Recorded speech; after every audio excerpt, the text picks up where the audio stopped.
Sostén mi bolso mientras voy a bailar con él, dijo ella sobre un tipo en el antro. Dejé el bolso con el personal de seguridad y me fui a casa, empaqué todo lo que poseía y dejé una nota: ahora puedes bailar con quien quieras. Llegó a casa a las 3 de la mañana a un departamento vacío y pasó el resto de la noche llamándome. Se presentó en mi trabajo al día siguiente, rogándome que volviera a casa. La seguridad la escoltó fuera. El ajo y las cebollas chisporroteaban mientras los echaba en la sartén, el sonido era una banda sonora cómoda y familiar para nuestra noche de viernes. Desde el dormitorio, podía oír a Sofía tarareando alguna lista de reproducción. El golpe de un cajón al cerrarse. El crujido de la tela. Este era nuestro ritual: yo cocinaba, ella se preparaba y salíamos con sus amigos. Estaba bien. No era muy de antros, pero me gustaba verla feliz, verla iluminar una habitación. Apareció en el umbral de la cocina, una silueta contra la luz del dormitorio. Ya llevaba puesta su ropa de salir, un vestidito negro que dejaba poco a la imaginación. Sus ojos me escanearon, desde mis tenis gastados pero limpios hasta la sencilla playera gris tipo Henley que me había puesto. «No vas a usar eso, ¿verdad?», preguntó, inclinando la cabeza. No era una pregunta real. Era una crítica envuelta en un tono vagamente divertido. Le di otra sacudida a la sartén. «Es lo que siempre uso». «Está bien». «Está bien», repitió ella, la palabra aterrizando con el peso de un golpe sordo. «Solo asegúrate de usar los vaqueros de lavado oscuro, al menos. No los desteñidos. Te hacen parecer que te esfuerzas demasiado por parecer que no te esfuerzas». Asentí, tragándome la ligera irritación. Así era Sofía. Tenía sus estándares.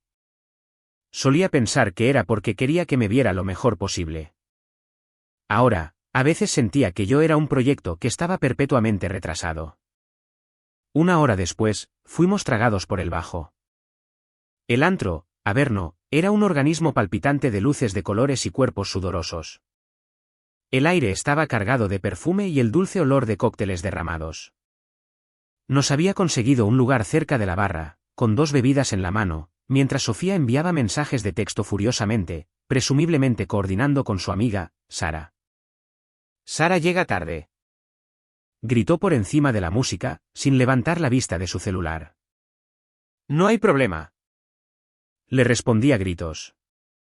Intenté conversar, inclinándome cerca de su oído. «¿Viste el partido hoy? Un final increíble». Se echó un poco hacia atrás, dándome una mirada que era en parte lástima, en parte molestia. «Alex, a nadie le importan los deportes aquí. ¿Lee el ambiente?». Volvió a su celular. Tomé un largo trago de mi cerveza, el lúpulo haciendo poco para cortar la amargura repentina. Escaneé la habitación, sintiendo la familiar sensación de estar fuera de lugar que siempre tenía en estos sitios. Fue entonces cuando lo vi. Estaba en el extremo opuesto de la barra, todo cabello peinado y una camisa ajustada que mostraba un físico trabajado en el gimnasio. Estaba mirando directamente a Sofía, con una sonrisa confiada y perezosa en su rostro. Y ella le devolvía la mirada. No fue una ojeada, fue una conexión. Una sonrisa lenta y cómplice se extendió por sus labios, y ella hizo un pequeño, casi imperceptible, asentimiento con la cabeza. Mi estómago se encogió. «No, vamos. No hagas esto». Me dije a mí mismo que estaba siendo paranoico. Solo estaba siendo amigable. Pero entonces vi sus ojos dirigirse hacia mí, y la sonrisa de superioridad no se desvaneció. Se amplió, como si acabara de ganar una apuesta que yo no sabía que estábamos jugando. Mi mano se apretó alrededor de mi vaso. Sofía finalmente guardó su celular y tomó un sorbo de su vodka con arándano. Lo estaba observando por encima del borde de su vaso. El bajo seguía retumbando, un latido burlón y rítmico para mi creciente horror. «¿Estás bien?», pregunté, mi voz más tensa de lo que pretendía. «Sí, bien», dijo ella, con la mirada todavía en otra parte. El tipo, llamémosle Marco, parecía un marco, se apartó de la barra y comenzó a abrirse paso entre la multitud hacia nosotros. Aquí estaba, la confrontación. Mi mente corría. ¿Qué diría yo? ¿Qué diría él? Pero no se detuvo a hablar conmigo. Se detuvo justo al lado de Sofía, inclinándose para hablarle directamente al oído. Ella echó la cabeza hacia atrás y se rió, una risa real y genuina que no le había oído en meses. Puso una mano en su brazo. Una claridad fría comenzó a invadirme, adormeciendo los bordes de la ira y la humillación. Esto no era un malentendido. Esto era una elección. Entonces se volvió hacia mí. La expresión de su rostro no era de culpa ni de vergüenza. Era un puro y absoluto sentimiento de merecimiento. Me metió su pequeño bolso de mano de lentejuelas en las manos. Toma, sostén mi bolso. Voy a bailar con él. Señaló hacia Marco, que ahora me sonreía abiertamente, disfrutando del espectáculo. El mundo pareció reducirse a ese único punto, la sensación de las lentejuelas baratas bajo mis dedos, el peso del bolso. No era solo un bolso, era un símbolo. Yo era el portador del bolso, el sustituto, el novio fiable y aburrido cuya función principal era sostener sus cosas mientras ella se iba a buscar su diversión. Mi voz se sentía extraña en mi garganta. Sofía, ¿en serio? ¿Estás conmigo? Ella rodó los ojos, con esa sonrisa despectiva y engreída firmemente en su lugar. Fue la expresión más devastadora que jamás había visto. Oh, relájate, Alejandro. Es solo un baile. No seas tan aburrido. Se inclinó, su voz bajando a un susurro condescendiente. Tampoco es que sepas moverte. Y con eso, me dio la espalda. Tomó la mano que Marco le ofrecía, y él la llevó a la pista de baile, atrayéndola inmediatamente hacia él. Me quedé allí, sosteniendo el estúpido bolso. El ruido del antro se desvaneció en un rugido sordo en mis oídos. Miré el bolso en mi mano. La miré a ella, riendo mientras Marco la hacía girar, sus manos en sus caderas. Vi la forma en que lo miraba con una chispa que yo había estado tratando de encender en ella durante un año. La confusión y el dolor se cristalizaron en algo más, una certeza fría, dura y absoluta. El interruptor se había accionado. Ya no estaba enojado. Era libre. Sin un momento más de vacilación, me di la vuelta y me alejé de la barra hacia la figura corpulenta de un guardia de seguridad cerca de la entrada. El bolso se sentía insignificante ahora, solo un objeto del que deshacerse. Disculpe, dije, mi voz sorprendentemente firme. El guardia me miró, su rostro impasible. Le tendí el bolso de mano. Una mujer con un vestido negro me dio esto. Está por allí bailando. Gesticulé vagamente hacia las luces arremolinadas. ¿Puede asegurarse de que lo reciba, por favor? Me voy. Los ojos del guardia pasaron del bolso a mi rostro. Vio toda la historia escrita allí. Hizo un lento, casi imperceptible, asentimiento de comprensión. Claro, amigo, dijo, tomando el bolso. Me di la vuelta y salí del antro. El silencio de la calle nocturna era ensordecedor, y fue el sonido más hermoso que jamás había escuchado. Las puertas del antro se cerraron detrás de mí, cortando el bajo retumbante como una guillotina. El silencio repentino fue una presencia física, fresca y pesada contra mi piel. Me quedé en la acera por un momento, las luces de la ciudad desenfocándose en rayas de color mientras mis ojos se ajustaban. Respiré hondo, esperando que el escozor del aire nocturno doliera, pero no fue así. Se sentía limpio. Se sentía como mi primera respiración real en años. No corrí. Caminé. Cada paso lejos de ese lugar fue un acto deliberado y medido de reclamarme a mí mismo. La imagen de Sofía en los brazos de ese tipo apareció en mi mente, pero ahora estaba distante, como una escena de una mala película de la que acababa de salir. La humillación estaba allí, una brasa caliente en mi estómago, pero estaba sofocada por esta nueva y abrumadora sensación, claridad. No había perdido una pelea, simplemente había dejado de participar en un juego que nunca acepté jugar. Mi celular vibró en mi bolsillo, 1, 2 veces. No necesité mirar para saber que era ella. ¿Dónde estás? Oh, ¿en serio te vas? Dejé que vibrara. El sonido era un ancla tratando de arrastrarme de vuelta a un barco que ya había abandonado. Seguí caminando, el ritmo de mis pasos en el pavimento era un compás más honesto que cualquier cosa en ese antro. Paré un taxi. El conductor gruñó una dirección que conocía de memoria, pero ya no se sentía como un hogar. Era solo un departamento, una ubicación, un problema por resolver. La llave giró en la cerradura con un clic definitivo. Entré, y el silencio de mi departamento vacío me recibió. Todavía olía a la cena que había cocinado, el ajo y las cebollas, ahora un triste recordatorio fantasmal de una normalidad que ya estaba a toda una vida de distancia. Su perfume también flotaba en el aire, una fragancia floral que de repente se sentía empalagosa y artificial. No encendí las luces principales. Fui a la cocina y encendí la pequeña lámpara de debajo del gabinete, bañando la habitación en un resplandor tenue y funcional. Agarré una bolsa de basura de debajo del fregadero, el plástico crujiendo ruidosamente en el silencio. Esto no era una purga llena de rabia. Fue una extracción quirúrgica. Comencé en la sala de estar. La estantería. Mis libros de texto de la universidad, mis novelas de suspense favoritas, mi libro de programación que había estado queriendo leer, todo fue a una caja de cartón que había aplanado y guardado en el closet. Dejé sus novelas románticas y sus revistas de diseño de interiores perfectamente alineadas. Tomé la foto enmarcada de nosotros en la excursión. Mi sonrisa parecía forzada, la de ella, aburrida. Abrí la parte de atrás, saqué la foto y la rompí por la mitad, dejando caer su parte en la bolsa de basura. Mi mitad la dejé en el estante. Que ella se encargara de eso. Me mudé al dormitorio. Este era el corazón del asunto. Saqué mi maleta grande y una bolsa de lona de la parte superior del closet. La cama todavía estaba perfectamente hecha, el lado donde yo dormía apenas perturbado. Abrí los cajones de mi cómoda. Calcetines, calzoncillos, camisetas. No los doblé con cuidado, los agrupé en bloques compactos y los empaqué apretadamente. Mis suéteres, mis vaqueros, el de lavado oscuro que ella aprobaba, el desteñido que odiaba, todo entró. Abrí el closet. Su lado era un derroche de color y textura, vestidos, blusas, zapatos desbordándose. Mi lado era ordenado, 5 camisas de botones para el trabajo, algunos polos, 2 chamarras. Las tomé todas, los ganchos chocando entre sí como huesos.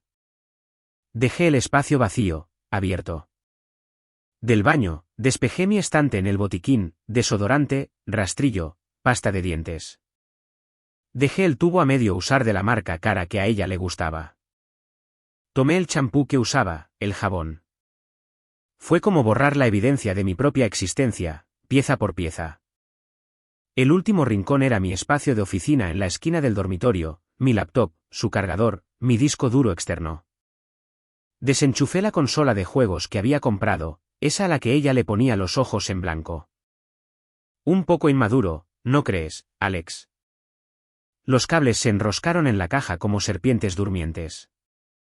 Mientras trabajaba, un recuerdo afloró, sin ser llamado.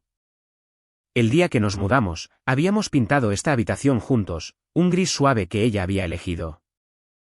Nos habíamos manchado la ropa de pintura, nos reímos de ello, pedimos pizza y la comimos en el suelo, rodeados de cajas. Habíamos sido un equipo, o al menos eso pensaba yo. Ahora, solo era un tipo desmontando silenciosamente el decorado de una obra que había terminado hacía mucho tiempo. Cuando la última caja fue sellada, cuando la última cremallera se cerró, hice un último recorrido. El departamento era un fantasma de sí mismo. Mi fantasma. Había un espacio hueco donde solían estar mis cosas, una imagen negativa que gritaba ausencia. Era más poderoso, más elocuente de lo que cualquier discusión a gritos podría haber sido. Encontré un bloc de notas y una pluma en un cajón de la cocina. Me quedé allí, con la pluma en alto. ¿Qué quedaba por decir? Toda la ira, el dolor, las preguntas, eran equipaje que me negaba a llevar. No le daría una novela de mi dolor para que la diseccionara con sus amigas. No le daría nada que pudiera usar.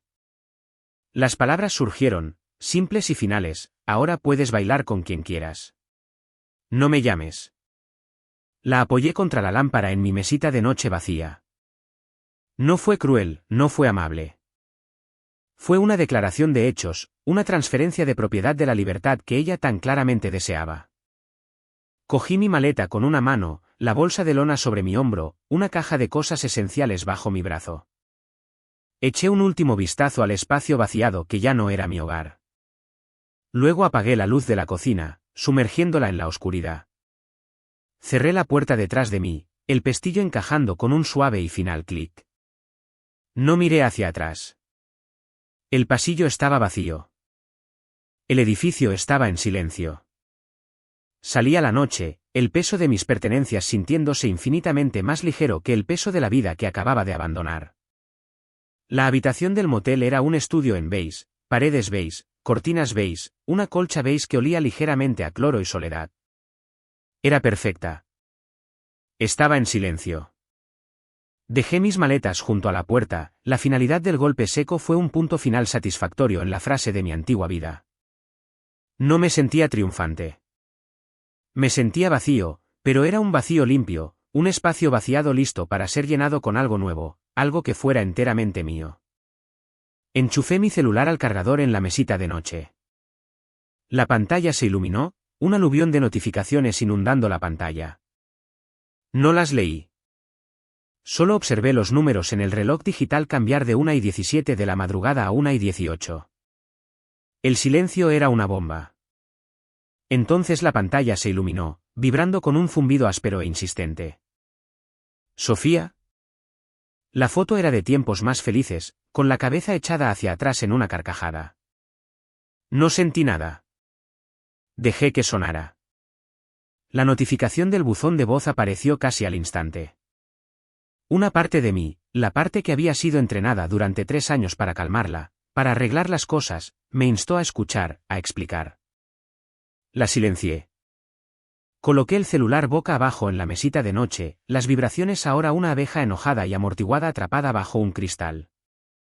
Vibró una y otra vez. La curiosidad, o quizás solo la necesidad de cerrar completamente el ataúd, ganó.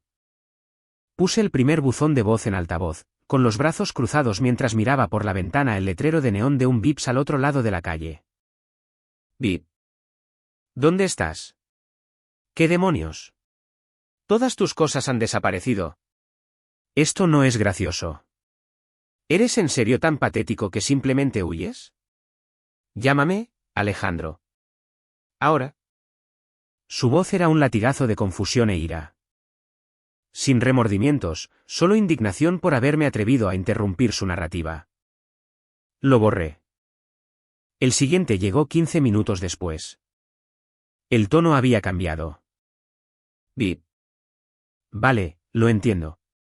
Estás enfadado. Lo siento, ¿vale? Solo fue un baile. Estás exagerando. Esto es una locura.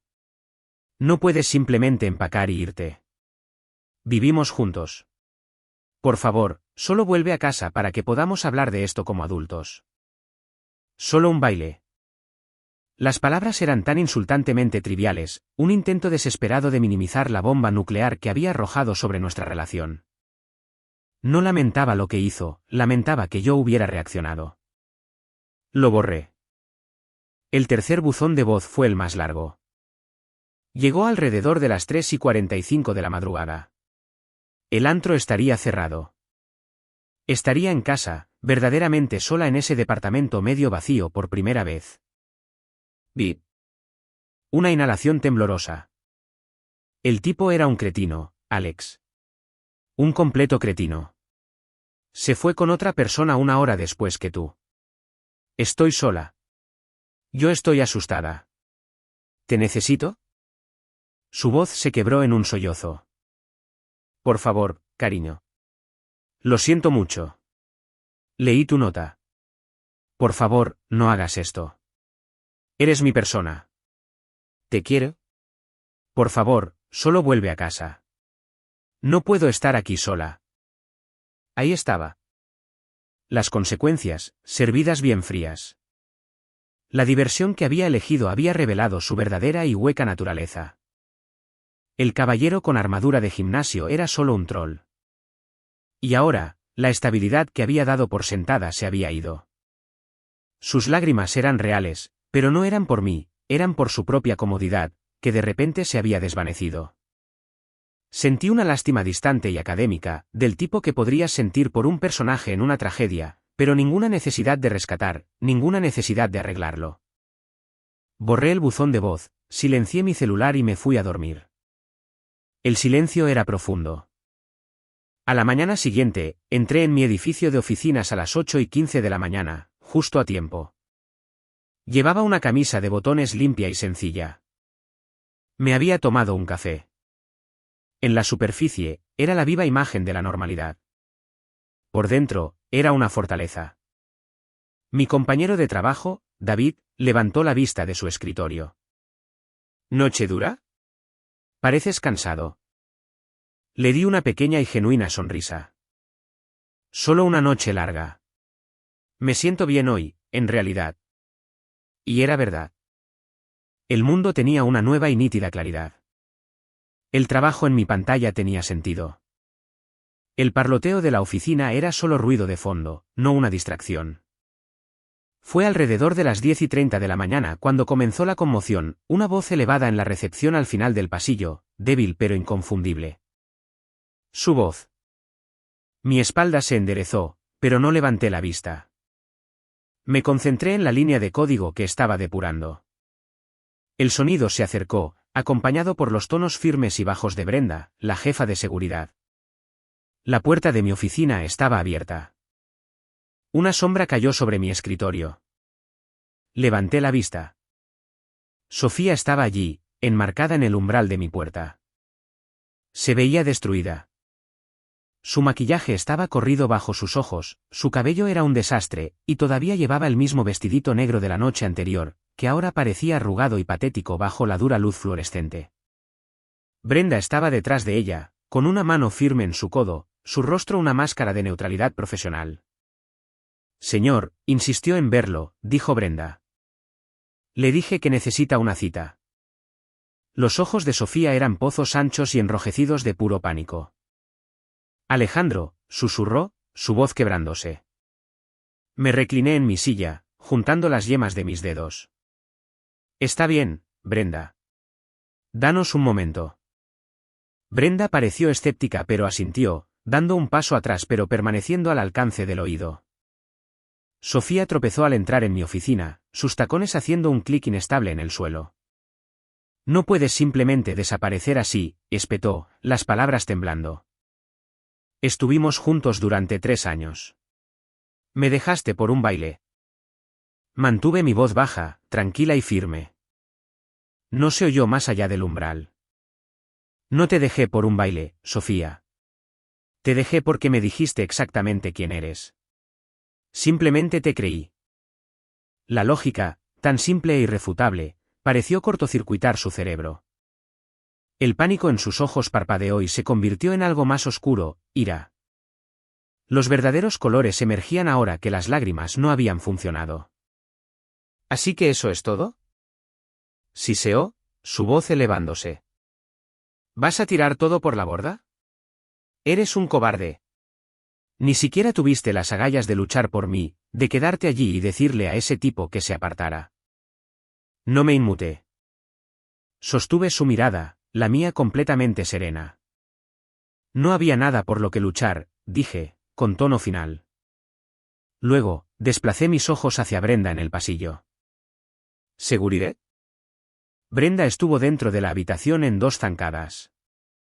Señora, tiene que irse ahora. No, Alex, por favor. Gritó Sofía mientras Brenda la agarraba firmemente del brazo y comenzaba a guiarla, no bruscamente pero sí irresistiblemente, fuera de mi oficina. Sus protestas resonaron por el pasillo, una mezcla de sollozos y maldiciones. ¿Te arrepentirás de esto?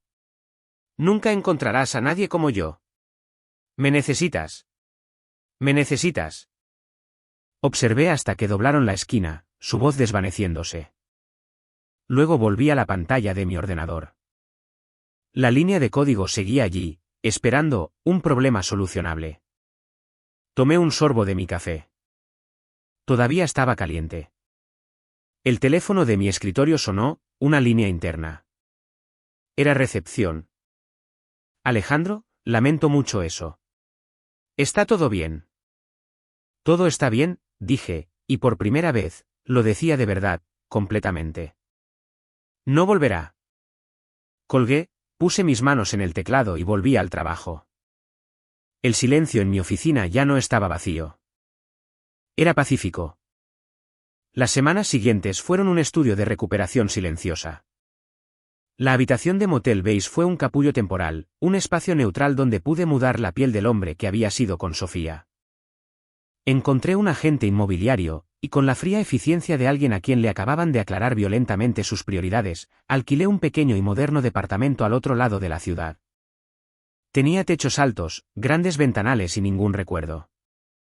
Era una pizarra en blanco, y la llené solo con cosas que me traían paz, un sofá cómodo, una estantería para mis libros, una cafetera de alta calidad. El silencio allí no era hueco, era el mío propio. Me sumergí en el trabajo, no como un escape, sino como un canal para la energía enfocada que ahora poseía. El código que escribía era más limpio, las soluciones más elegantes. Empecé a ir al gimnasio, no por el aspecto esculpido de Marco, sino por la simple y honesta sensación de fuerza y agotamiento. Me reconecté con amigos de los que me había distanciado repentinamente, aquellos que Sofía había considerado que, y no valían nuestro tiempo. Vimos partidos, fuimos a tomar cervezas y hablamos de nada importante. Fue glorioso. Nunca bloqueé el número de Sofía. Bloquearla habría sido una acción, una reacción. Habría significado que todavía tenía un trozo de mi atención. En cambio, simplemente dejé de preocuparme. Sus mensajes de texto se convirtieron en ruido de fondo, como una mosca zumbando contra el cristal de una ventana, ocasionalmente perceptible pero completamente insignificante. Pasaron de ser suplicantes a enojados y finalmente a intentos desesperados de provocar una reacción. Ella, no puedo creer que me estés haciendo esto. No estoy durmiendo. Ella, mi mamá dice que estás siendo cruel. Tiene razón. Ella, has destrozado mi vida. Espero que estés feliz. Los leía con el interés desapegado de un antropólogo estudiando una cultura extraña. No había un, lamento lo que hice, solo, mira lo que me has hecho. Fue la prueba final y confirmatoria de que había tomado la decisión correcta. Una tarde, unos 2 meses después de aquella noche, estaba desempacando la última caja en mi nuevo departamento. Contenía algunos utensilios de cocina. Mientras colocaba un molcajete en la encimera, algo que poseo simplemente porque disfruto haciendo mis propias salsas, mi celular vibró en la encimera de granito. Era de un número desconocido, pero la alada era una que reconocía. Su amiga Sara. El mono volador había sido desplegado. Casi no lo leí, pero una sensación de finalidad, de cerrar el libro para siempre, me impulsó. Número desconocido, Alex, soy Sara. Mira, sé que no debería involucrarme, pero Sofía está sufriendo mucho, de verdad. Perdió su trabajo porque estaba muy afectada y no podía concentrarse. Está hecha un desastre. ¿No te sientes ni un poco mal? Cometió un error. Un error. Y la has destruido. ¿No crees que ya la has castigado suficiente? Me quedé mirando el texto. Ahí estaba de nuevo, la misma lógica retorcida. Yo la había destruido. Mi salida tranquila era un castigo. Mi negativa a ser su cuidador emocional después de su traición era un acto de crueldad. No había ningún universo en el que ella fuera responsable de la cadena de eventos que ella misma había puesto en marcha. Una respuesta no era necesaria. Una explicación sería desperdiciada.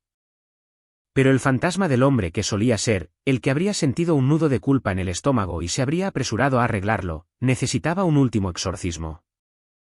Mis pulgares se movieron sobre la pantalla, no con ira, sino con la fría precisión de un cirujano haciendo una última y limpia incisión. No abordé el trabajo, el dolor, el castigo. Fui directo al núcleo del pecado original. El puesto de plan B ya está ocupado. Y por lo que parece, el de él también lo estaba. Pulsé enviar. Luego borré todo el hilo de mensajes, de ella, de Sara, todo. No bloqueé el número, simplemente hice borrón y cuenta nueva. Ya no era mi historia. Era desorden. Coloqué el último artículo de la caja, un pequeño y elegante molinillo de pimienta, junto a la estufa. Miré a mi alrededor. El departamento era mío. Cada elección, cada objeto, cada momento de silencio era mío. El aire era ligero. La vista desde la ventana era del horizonte de la ciudad, centelleando con infinitas posibilidades anónimas. Pensé en Sofía entonces, por lo que supe que sería la última vez, no con ira, no con dolor, ni siquiera con lástima. Simplemente era una persona que solía conocer. Una lección que había aprendido. El silencio en mi nuevo hogar ya no era solo una ausencia de sonido. Era una presencia.